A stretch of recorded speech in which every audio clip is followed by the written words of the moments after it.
Hey, what's up guys, Andy here, and today we're reviewing over Fairy Tail episode 315 titled Dragon or Demon. Overall, love this episode. There was a few things that were a little wonky here and there, but it's anime and, friendship is everything and power through, you get the gist, it's Fairy Tail. I love the series personally, but it does have some things that I'm like, okay, but I'm not sure. But, overall, with that being said, I've said overall 500 times this video, but with that being said, good episode. The end was hype as shit. This whole series is hype, but seeing what happened at the end here, as you can see in the thumbnail, it was just one of those moments to where I was like, aw, shit, let's get it. And I know next episode is probably going to be another buffer episode to set up another fight, because there is still August on the battlefield, so I'm not too sure how that's going to go. Gray took out Invel, Erza took out Irene. It really only makes sense for Gray to take out August, but if he doesn't, I get that, it's perfectly fine.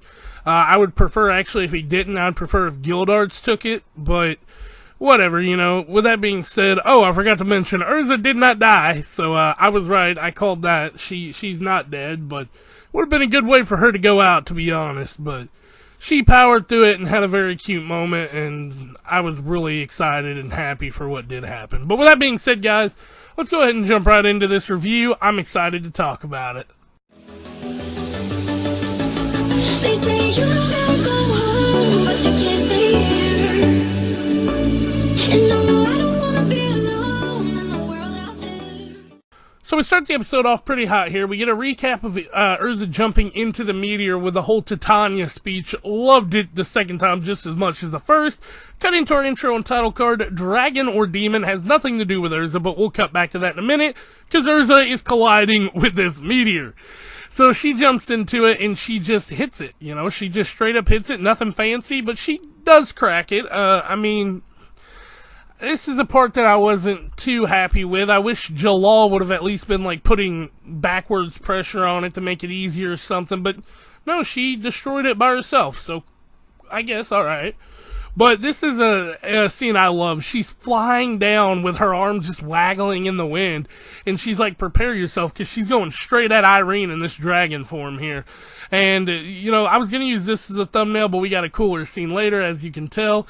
And she goes, even if you can cut a meteor, you can't cut dragon scales. And that's when Wendy lifts up her little hand and she's like, I enchant your sword with the ability of Dragon Slayer attribute. And she cut her. She cut the dragon down, and Irene goes back to her normal self, and she goes, you've been a real nuisance, and she walks over to her, which, Erza's just laying on the ground here. She puts the sword to Erza's back, and she's like, now it's over. Just give up. And she starts smiling. Erza starts smiling here, and I didn't know what to expect, but, it was just one of those scenes like, yeah, it's Erza, I get it, she's gonna smile through all of this no matter what.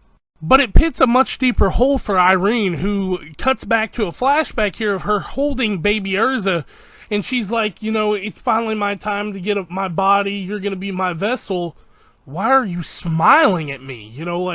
What is this, And she's sitting here, and the baby's just smiling away, and she's like, stop it. Stop smiling at me. You're why? Why are you doing this? And we cut back to the fight, and she says here again, stop it. Just stop. And it's like one of those moments where it's like, holy shit, and Irene stabs her in the back here, because she's freaking out, and she's, crazy here. And she tells her, Erza looks at her, and she goes, I'm smiling because I haven't given up yet. And she headbutts the shit out of her. And that's when this whole scene takes a turn for what the fuck, Irene backs up, and Erza's like, where'd my sword go? And Irene had the sword, and she stabs herself. She tells her, you don't even know how to finish off a fight. Stabs herself. And at this point, I was like, wait a minute. What? What's going on here? Did I miss something? I went back and rewatched it. I was like, what? And she looks at Erza, and she goes, I can't even bring myself to kill my own daughter, even though I'm the strongest woman in the Empire. What a shame. And, I was just like, you gotta be kidding me. And we find this out as well. In the end, she chose not to even enchant herself onto her.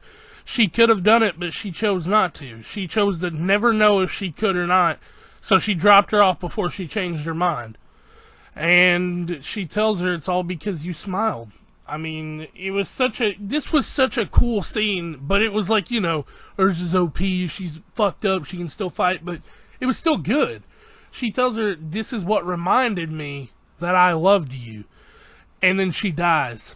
And Erza's like just laying there like, goodbye, mother. And it was such a powerful scene, but the next one was even more powerful. Because Wendy crawls over to her and, she's asking her if she's okay, but then she says, I can't smell the master's sin anymore, but there are lots of other people's sins all mixed together, and I could have just got it mixed up, and that's when Erza just has that look of complete fear in her eyes, and she tells her here, it's alright. I'll always be here with you. And it was just one of those scenes like, damn. She's telling her, I'm always going to be there for you. And Wendy goes, oh no, and starts crying. And I was like, oh shit. But then we cut over here. And Natsu's talking with Ignil, and he's like, so I'm going to die. And he's like, yeah, when they collide, when they merge, you're going to die. Your life as a person will be over. And then he's like, damn, there's so much I wanted to do, like beat Agnologi and Zareth. And he's like, so don't let them combine. Choose one of them. And he's like, how do I choose one? He's like, either choose to be a dragon or choose to be a demon. And we got a lot of cool little flashbacks during this, but in the end, I kind of knew exactly where this was going, because it's fairy tale, And he looks at him, he goes, it looks like you found your answer, Natsu. After some quite convincing, pretty much giving it away flashbacks, Natsu does indeed pick to be, well, a human. He tells him, I'm human, and Ignil's like, oh, you got it right. I'm glad you could come to that conclusion on your own. That was good. Good for you, man. But at that point, I was just like, oh, gosh. It's getting so hype at this point, because I'm so invested. And we find out that inner struggle is what was making the seeds bigger. Because he was caught between, what am I? A dragon, a demon, a human, what? But now he knows he's a human. And that's when he comes back to here, and, he's like, I'm back, And, they have a funny little scene with Lucy, like, why are you doing that? And then Happy had a cute scene. And that's when Irene's magic started to dissipate. That is the same light as before. And at first I was thinking, is this something different here? Hold up. But it wasn't. The Magnolia and everything started coming back too.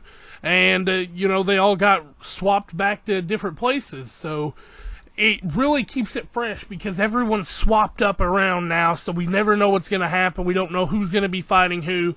But then the hype is seen. The thumbnail happened. And it was a good line by Natsu. He goes, so, we're back at our usual start. So, we can take our usual path, straight to fairy tale. And I loved it every second of that. Anyway, though, guys, that was the review. I hope y'all did enjoy. If y'all did, don't forget to like, comment, and subscribe to the channel. And I'll catch y'all next time. Peace out. Take a moment right here, feeling like it's out gear. Driving towards the sun with a rose and a gun. Feel the wind in my hair.